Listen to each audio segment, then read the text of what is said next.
Hello 4D, it's Mrs Dunn here on Wednesday the 7th of July, and today this is your geography lesson all about drought. Our learning objective today is I can explain the impact of a drought. So to begin with, we need to work out what a drought is. So what I'd like you to do is pause the video and just spend a few minutes thinking about what a drought is. Jot down any ideas you've got and then come back to me when you're done. So, did you think that a drought was something to do with rainfall? If you did, well done. A drought is definitely to do with rainfall.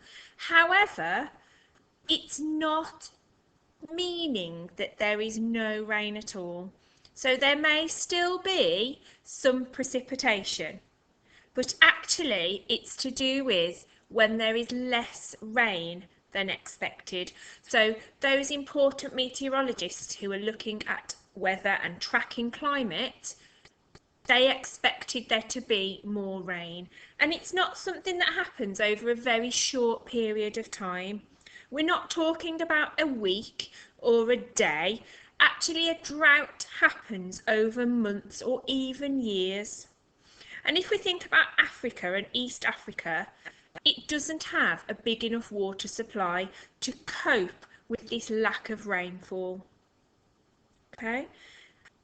Unlike other natural disasters, like tsunamis that happen quite instantly, a drought happens really slowly and it takes time for the effects of a drought to happen.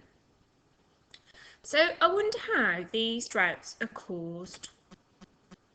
How do droughts happen? So droughts happen when there is not enough rain for a long period of time. So remember, it's months or even years. It's not like a dry spell. So sometimes in our country we might be lucky enough to go a whole week without any rain. We're talking months, even years without rain. In fact, there is so little precipitation. Remember that word from our lessons at school means rain, snow, sleet, or any other kind of moisture. There's so little precipitation that a whole region, a whole area starts to dry out. Just imagine in your mind what that would look like. Think about the ground, how dry it would feel. Would things grow there? In my mind, I'm imagining that really dry ground all cracked. Sometimes a drought takes decades to develop fully. So decades, that's 10 years. So this is decades, so lots and lots of years. Okay, maybe 10 years, 20 years, 30 years. And they're really difficult to predict. Environmental things like climate change, temperatures in the ocean or changes in jet streams, and also changes in local landscape can all make a difference when it comes to droughts. What we're going to do now is think about the effects of a drought. So you can see here a picture of a child pulling this tree. Just look at the colours in that image. So droughts can be really dangerous for people living in areas with not enough food or water. I know when I think about not having any rain, I'm really excited. I can peg out my washing, I can go out for a walk and not worry about getting wet. But actually a drought is a really dangerous thing for people to live through. There's not enough food, there's not enough water, and people can die if they don't have that food or water, and it also causes lots of other health problems. When there's not enough water, crops fail. Farmers can't grow their crops, and if farmers can't grow the food, then there isn't enough food to go around. Because of that, farmers lose money. They don't have those crops to sell. And the area where the drought is happening then becomes really poor. There isn't a way of making money. And when that happens, and the area is really poor and there's not enough food and water, imagine that that could cause arguments. People are hungry. I know some of you get grumpy when you haven't had any food for a couple of hours. When you've had to go from morning breakfast to lunchtime, you can get grumpy. But this is over a long period of time. There would be very, very little food to go around, very little water. And that can cause arguments because there isn't enough access to the food. People are going to argue over who gets the little food there is. And then sadly that can actually escalate and cause wars in those countries. So that was a little bit of information on droughts. And next week we're going to complete a double page spread about droughts. What I'd like you to do today is just make some notes for me.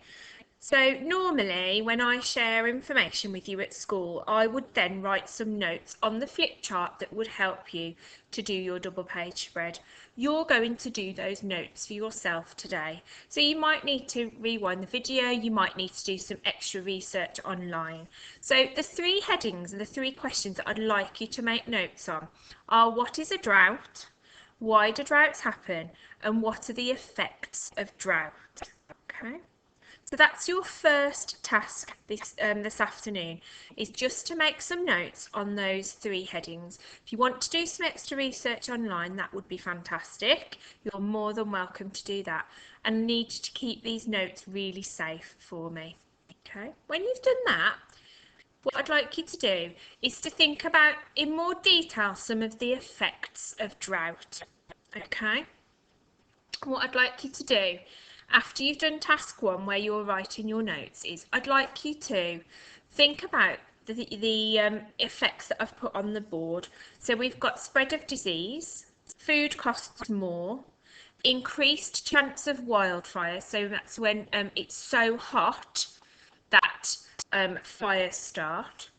Food crops and livestock are dying, people moving from farms to cities. Low water levels in dams.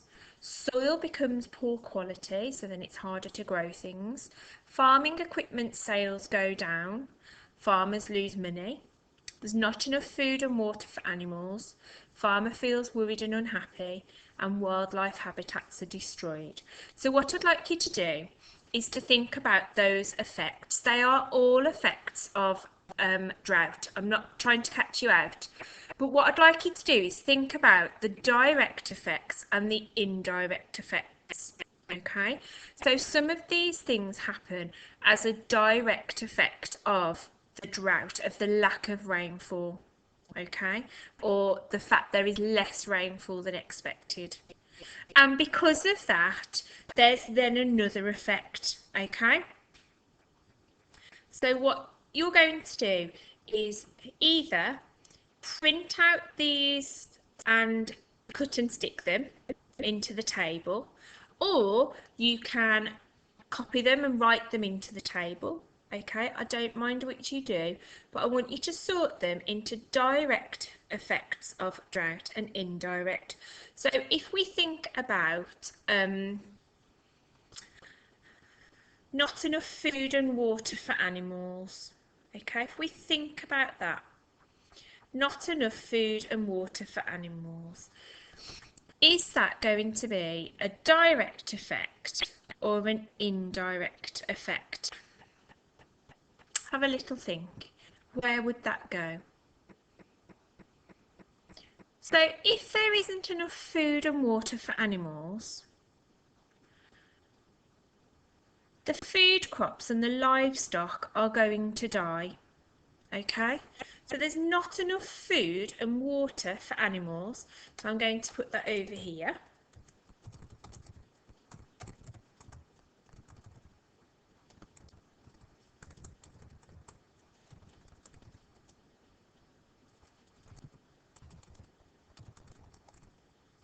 And then the indirect effect, an indirect effect would be that the farmers lose money.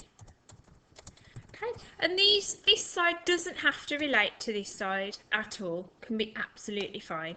Let's have a go at another one. Ooh, let's have a think. Ooh, let's have a think. How about this water, low water levels in dams? What's going to happen then? So that's going to be a direct effect, isn't it? Because there isn't any water. That's as a result of the lack of rainfall. Okay. If we have food and lack of crops, then food is going to cost more. So that's going to be an indirect effect. Okay, so just think whether it's a direct result, is it's something that happens because of the drought, or if it's something that happens because of something else caused by the drought. Okay. When you've done that, what I'd like you to do is keep it really safe, because I'd like you to bring your work from today's lesson into school next week, because we're going to use both of these activities to help with our double page spread. Hope that's okay, Year 4. Any questions, drop me an email and I will do my very best to help. Enjoy your geography today, Year 4. Bye.